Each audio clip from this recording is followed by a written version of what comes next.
I need new music. This is the JJO Discover New Music Podcast.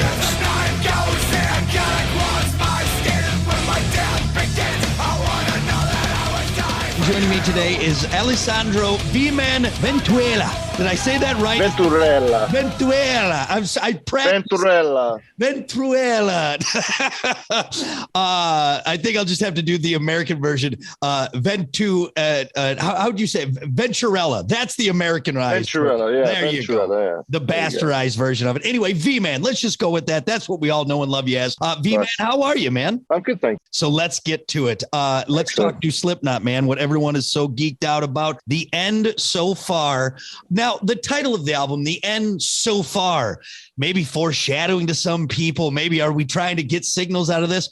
Should we not look into it? Is there anything behind the album title that we need to know about, or is it just a good album title? It's just a good album title. That's it. I don't think, you don't need to look into it. I mean, we're still going. We didn't put it out and then stop now. You've done enough records and songs where people love to assume or make their own takes on everything. So good to know that it's just a good album title and we can go from there.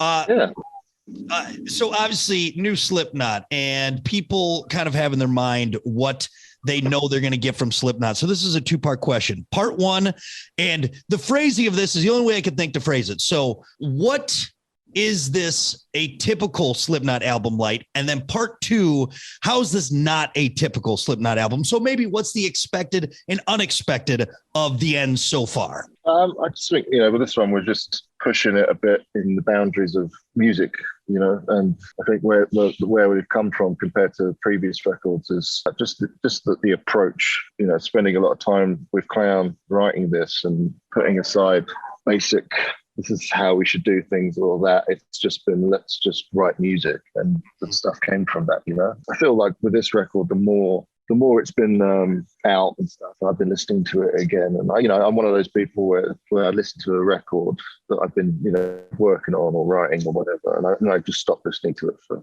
a very good time. And then since it came out, just listening to it and remembering all those little minute things that build up into layers, and they take seeing where the songs turn the direction of music, I feel like that's something that has not been done before with the band. And I mean, maybe certain aspects with like We Are Not Your Kind, it was starting to come there, especially like the interludes, they've now turned into pieces, and songs like Adderall, prime examples of that, where you had an idea, the idea just kept evolving and growing and layering and stuff like that. And then it just turned into this. I think that's one of the most amazing songs on the record, And that's what the record kicks off with. What can we expect from this album that Slipknot always gives us? Well, I mean, there's a bit in there for everybody, but it's also just the way that the album's been made and the way that we've done it is, I think, people are like, oh, I just want to listen to heavy stuff. It's like, well, you can. There's heavy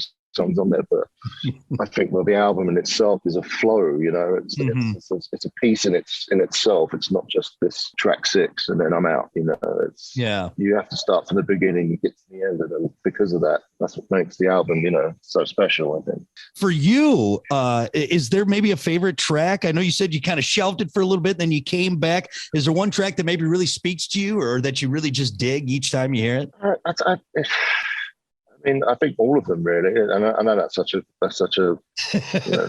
stupid reply, but I don't know. It's just, when I hear songs like Adderall and stuff like that, but then you get to the end and you've got finale. It's just like, but what went into those songs to make them what they are? I think that's like the thing to me that really stands out about this record. But I just think that it's like like a bookshelf, and you've got like one there, you got one there, and it's just like catalog in between, I think that's what makes it such a cohesive package in itself, I love it. All of you veterans in the music industry, even going back to your early guitar tech days and where you guys are at now, I think it'd be easy to kind of plug and play for Slipknot or whatever you're doing.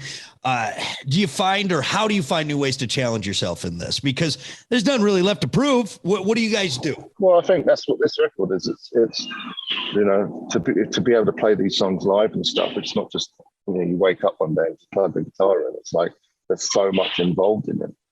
And, it's like songs like Adderall, Clown plays drums on that song. And But then, you know, we've got Mike in the band now, and Mike's a pianist, and he's also plays timbale. You know, I mean, like there's so many layers and stuff that it's not a case of just turning up and doing it. You know, it's something that we've got to work out and to be able to perform. And I think that's what pushes, you know, is pushing the boundary with Slipknot now. It's not the case of just, all right, well, you just got to play that guitar part, you play that, and you play that, and that's it. You know, there's a lot going on this record. And to be able to play it live, I mean, that's a true testament of, you know, being a musician. I think that's what this record is doing. It's pushing the boundaries, you know. So who knows, maybe, you know, when people go see us live next, you'll be like, whoa.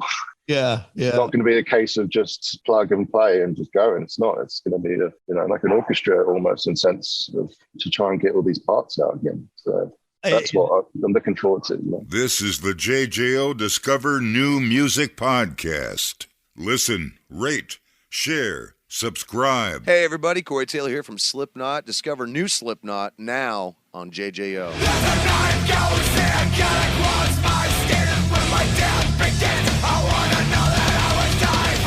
I'm sure you've heard every possible question about the mask, but I've always had one. Does the anonymity, that character, does it make you play different when because you've been playing for a long time? Does it make you play different when you put the mask on? I don't know. I mean, it's kind of. I feel like it's when you're in one of those deprivation chambers, if that's the right word. You know, you've got in-ears on, you've got a mask on. You know, and then all of a sudden, you know, once I take my glasses off as well, I feel like I'm in a sensory deprivation chamber. You know? So I don't know. It's just, you know, like especially when I'm playing, I don't really have much of anyone else apart from it's just me, Jay, and a little bit of Corey, and that's all I have in my in-ears. So it's very focused, you know.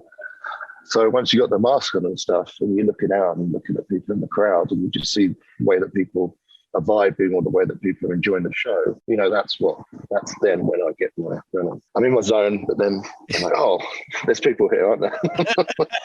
Right. And then, you know, and that's when the vibe comes, you know? Yeah. When you see people vibing, then you vibe more.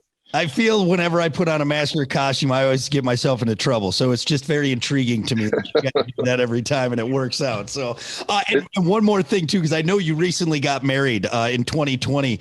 Do you use the mask to scare your wife? Please tell me you have at some point. No, she's seen me too many times. I think my normal face scares her enough. Yeah. Oh God. Oh, it's just your face. That's okay. It's just your face. Yeah. The end so far. It is out now. Go get it. And then obviously go see Slipknot live and throw your neck out, because that's the best way to do it, man. Before you go, V-Man, I do like to play a little game called Rapid Fire. Now that we got the important stuff out of the way. Gotcha. Let's start simple. Chili dog or corn dog? I mean, yeah, corn dog. Corn dog. Okay. Do you put mustard or ketchup on your corn dog, or do you just go to I'd say I'm more ketchup-y guy. Yeah. Ketchup-y guy? That's good. We don't have corn dogs in England, so that's true. You know, I should have thought of a more UK answer for you. Bangers or mash? There you go. Bangers or mash. There you go. That's the only thing I can think of. Do you love bangers and mash? Okay. What about Bigfoot or the Loch Ness Monster? Who would you rather see? Bigfoot. Sweet or salty? Salty.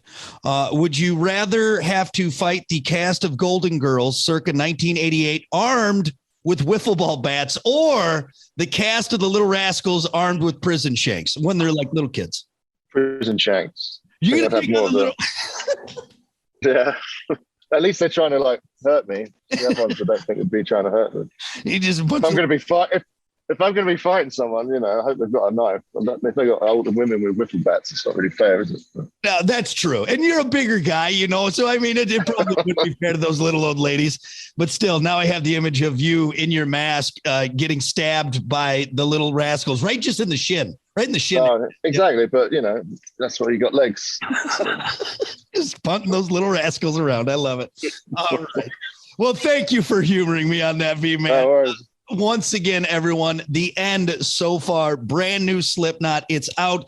It's a treat, man. Stuff that we haven't heard, stuff that we had heard, all mixed together, and you're in for it, man. And of course, Slipknot out doing their thing that they do. Thank you so much for the time. I appreciate it, buddy. No worries. Thank you very much. Sorry for being late. This is the JJO Discover New Music Podcast. Listen, rate, share, subscribe. Discover new music now at WJJO.com, in the JJO app, or wherever you get your podcasts. Brock has a new interview every Thursday evening between 6 and 7. 94.1 JJO.